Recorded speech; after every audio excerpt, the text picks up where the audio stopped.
So hello everyone, welcome to the channel. This is Lavesh. आज की video में हम डीसैप 20 कोर्स अपना कंटिन्यू करने वाले हैं।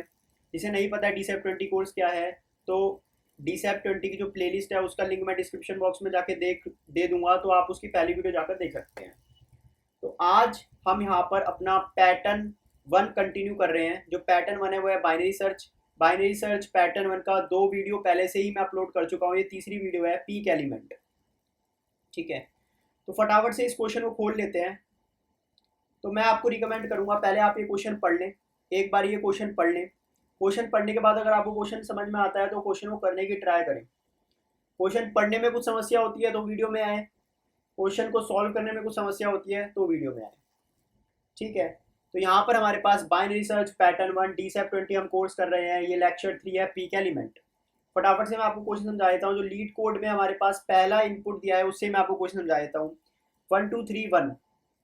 ठीक है, तो यहाँ पर हमें एक एरे दे रखा है और लेट सपोज करते हैं वो एरे अभी 1 2 3 एंड 1, ये हमें एरे दे रखा है।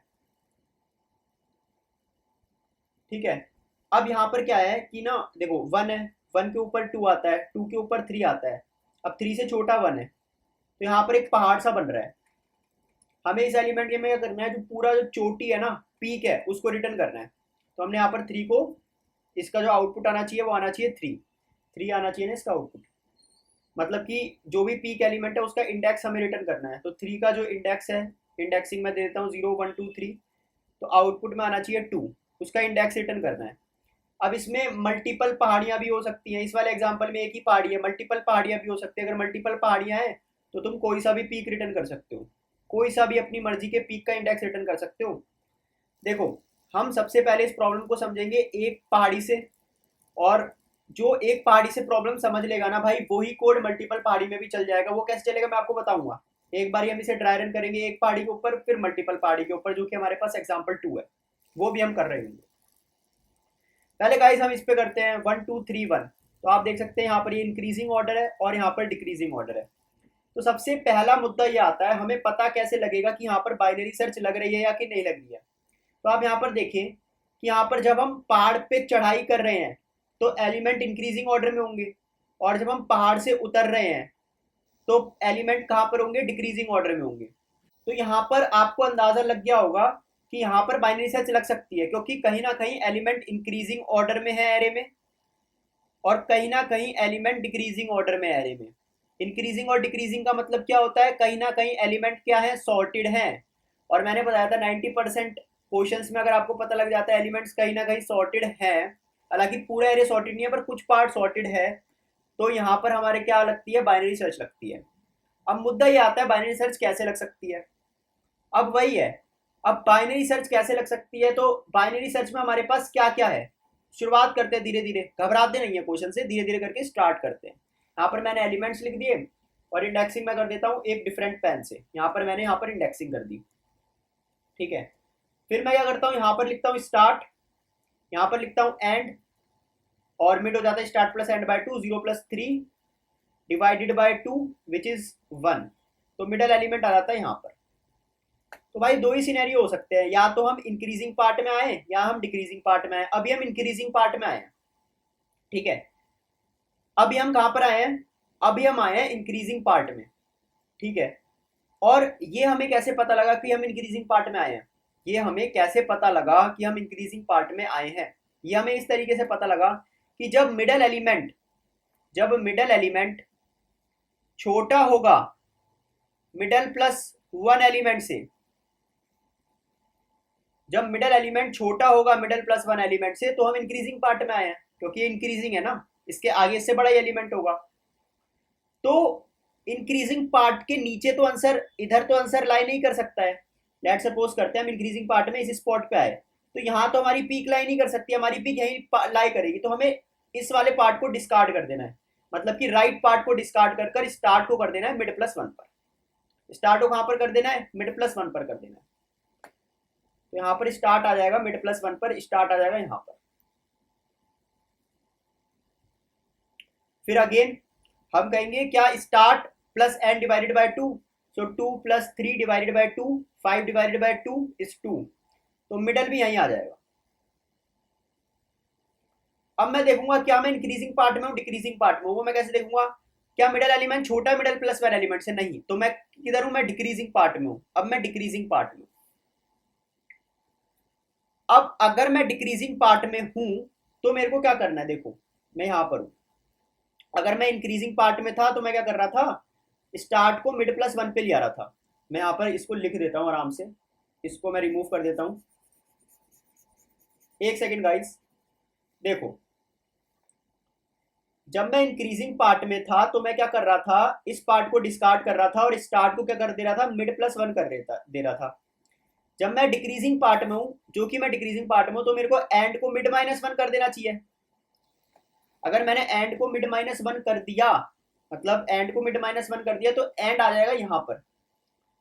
बट गाइस हमारे पास हमेशा और हमेशा जो हमारा आंसर है वो स्टार्ट और एंड के बीच में ही रहना चाहिए। स्टार्ट, जो स्टार्ट और एंड की विंडो है ना, उसके बीच में ही रहना चाहिए। स्टार्ट और एंड की विंडो के अंदर ही रहना चाहिए। मतलब जब हम किसी पार्ट को डिस्कार्ड कर दे रहे हैं, अगर हम किसी पार्ट को डिस्कार्ड कर दे रहे हैं, तो वो विंडो से, जैसे कि ये एलिमेंट है हमारे पास, हमारा स्टार्ट अभी यहाँ है, एंड हमारा यहाँ है, इसको डिस्कार्ड कर दिया, इसको डिस्कार्ड कर दिया, तो यहाँ पर हमारा आंसर नहीं है। तो अगर मैं एंड को यहाँ पर ले आया, एंड को मैं अगर यहाँ पर ले आया, तो ये तो विंडो ही नहीं बनी ना। एक तो स्टार्ट और एंड आपस में क्रॉस हो गए और हमारा आंसर हमारी विंडो के अंदर भी नहीं है। तो बेसिकली जब हम डिक्रीजिंग वाले पार्ट में हैं, बेसिकली जब हम डिक्रीजिंग वाले पार्ट में हैं, तो अभी जो स्टार्ट है ना, वो भी हमारे पास हमारा आंसर हो सकता है।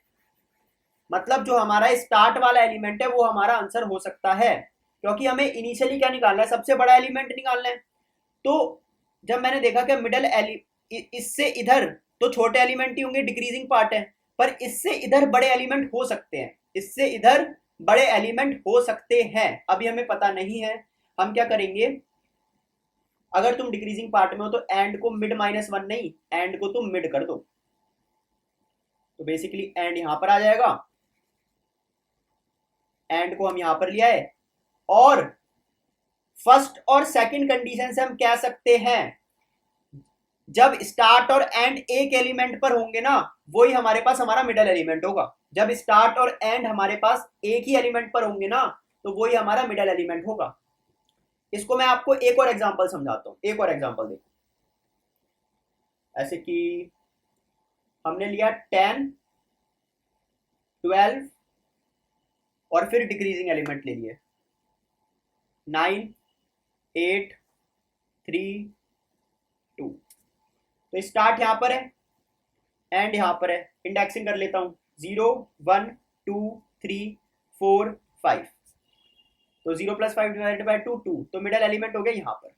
अभी मैं डिक्रीजिंग पार्ट में हूँ, कैसे पता लगा मिडल एलिमेंट बड़ा है? तो मैं डिक्रीजिंग पार्ट में हूँ। जब मैं डिक्रीजिंग पार्ट में हूँ तो ये भी हमारा पीक एलिमेंट हो सकता है, ये भी हमारा पीक एलिमेंट हो सकता है।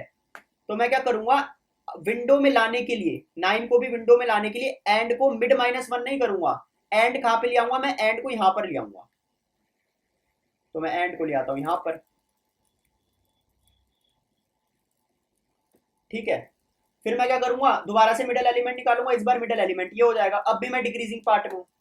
जब अब भी मैं डिक्रीजिंग पार्ट में हूं, तो अब भी मैं एंड को मिडल पे ले आऊंगा, क्योंकि ये हमारा आंसर हो सकता है, ये हमारा आंसर हो सकता है। तो मैं एंड को यहां पे ले आया। फिर start plus and divided by 2, mid आ जाएगा यहाँ पर। अब मैं इंक्रीजिंग पार्ट में हूँ तो स्टार्ट को वहां पे ले आऊंगा मिड प्लस वन पर, क्योंकि ये तो हमारा आंसर नहीं हो सकता, क्योंकि इसके आगे वाला एलिमेंट इससे बड़ा है, तो ये तो हमारा आंसर नहीं हो सकता। इस वजह से स्टार्ट को मिड नहीं, स्टार्ट को मिड प्लस वन पे ला रहे हैं हम। तो स्टार्ट को हम यहाँ पे ले आए।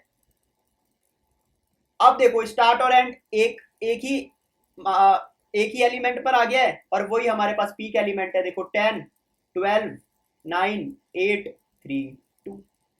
इसको कोड कर लेते हैं फटाफट से। कोड करने के लिए स्टार्ट जो है हमारा 0 पर है, एंड जो है हमारे पास नम्स डॉट लेंथ -1 पर है, while start is lesser than end. वैसे मैं सारी बाइनरी सर्च की प्रॉब्लम में start is lesser than equal to end लिखता हूं, पर इसमें इक्वल टू नहीं लिखेंगे, क्योंकि जब इक्वल टू हो जाएगा तो स्टार्ट और एंड एक ही एलिमेंट पर आएंगे, और वो एलिमेंट हमारे पास क्या होगा? पीक एलिमेंट होगा। तो यहां पर आप चाहे तो स्टार्ट रिटर्न कर सकते हो या फिर एंड रिटर्न कर सकते हो, कुछ भी रिटर्न कर सकते हो। फिर मैं यहां पर लिखूंगा कि अगर मिडल एलिमेंट छोटा है, अगर मिडल एलिमेंट छोटा है उसके आगे वाले एलिमेंट से, तो हम कहां पर हैं, इंक्रीजिंग पार्ट में है, हम इंक्रीजिंग पार्ट में है, या फिर हम कह सकते हैं क्लाइंबिंग माउंटेन, क्लाइंबिंग पीक। अभी हम पीक की तरफ जा रहे हैं, तो पीक की तरफ जा रहे हैं, तो नीचे तो हमारा आंसर लाई नहीं कर सकता, नीचे मतलब लेफ्ट साइड में तो आंसर लाई नहीं कर सकते, लेफ्ट पार्ट को डिस्कार्ड कर दो, मतलब कि स्टार्ट हो जाएगा हमारे पास मिड प्लस वन। अदरवाइज हम डिक्रीजिंग पार्ट में हैं, तो राइट पार्ट को डिस्कार्ड कर दो, तो एंड हो जाएगा मिड माइनस वन, नहीं मिड। देखो, तो ये हमारा कोड हो चुका है और ये रन भी करेगा। अब आप कहोगे भैया आपने मल्टीपल माउंटेन का तो समझाया ही नहीं, तो ये मल्टीपल माउंटेन पर भी रन करेगा। मैं आपको बताता हूँ कैसे। इधर हमने मिड निकाला, तो मिड निकाल लेते हैं। Mid equal to start plus and divided by 2। ये मल्टीपल माउंटेन्स पर भी रन करेगा गाइस। मैं बताता हूँ कैसे रन करेगा। सबमिट कर देते हैं पहले।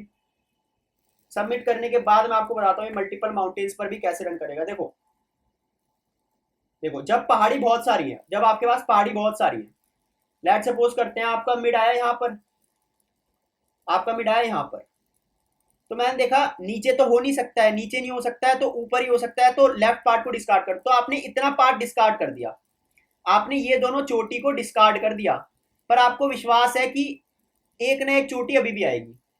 फिर हमारे पास जो अपना एरिया है वो इतना ही बचा। अब लेट सपोज करते हैं हमारा मिड आया यहाँ पर। अब आपको पता है नीचे तो हमारा आंसर नहीं हो सकता है, तो आप इतने पार्ट को डिस्कार्ड कर दोगे। आपने इतने पार्ट को डिस्कार्ड कर दिया, पर आपको विश्वास है कि ऊपर जाने पर हमारा आंसर एक ना एक चोटी पक्का आएगी। अब हमारे पास पता क्या बन चुका है, अब हमारे पास ये बन चुका है। अब लेट सपोज करते हैं आपका मिड कहीं यहां पर आया, कहीं यहां पर आया। अब आपको पता है नीचे तो नहीं लाई कर सकता, तो आपने क्या करा है, इसको डिस्कार्ड कर दिया। अब आपके पास क्या बच गया, ये माउंटेन बच गया। तो आपके पास अल्टीमेटली एक ही माउंटेन की पीक बचेगी। धीरे धीरे कर कर आप डिफरेंट डिफरेंट माउंटेन्स की पीक को डिस्कार्ड करते जाएंगे और एक ही माउंटेन की पीक बचेगी।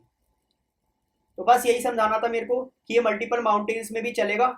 आप चाहे तो मल्टीपल माउंटेन्स वाला कोड को भी ड्राई रन कर सकते हैं एग्जाम्पल 2 में, बट इजीली चल जाएगा। मैंने आपको यहाँ पर सिमुलेशन बता दिए कैसे चलेगा। तो आई होप आज की वीडियो पसंद आई होगी। टाइम कॉम्प्लेक्सिटी लॉग एन है, क्योंकि बाइनरी सर्च ही लग रही है सिंपल। वीडियो पसंद आई है, वीडियो को लाइक करना, अपने दोस्तों के साथ शेयर करना। मिलते हैं फिर किसी और वीडियो में, तब तक के लिए बाय बाय।